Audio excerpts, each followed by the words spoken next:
Mitäs mieltä sä oot tästä suomalaisesta kalapolitiikasta?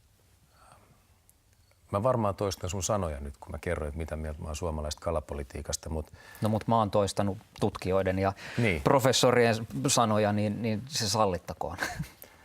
Meidän kalastuspolitiikan ongelma on se, että se on hirveän lyhytjänteistä. Koska kala on eläin, joka lisääntyy. Jos me kalastetaan joka vuosi pois ne kalat, jotka on sinne just syntynyt, niin ei ne kannat koskaan kasva. Ja kun ne on valmiiksi pienet, niin sitä kalaa syntyy tosi vähän. Toisaalta meidän pitäisi mahdollistaa se, että me annetaan niiden kalojen lisääntyä. Kahdella tavalla. Toinen on se, että me ei kalasteta niitä liikaa silloin, kun ne on siellä. Ja tällä hetkellä meidän ongelma sitten taas on se, että ne kalat ei oikein pääse lisääntyä, koska me ollaan padottu kaikki meidän joet.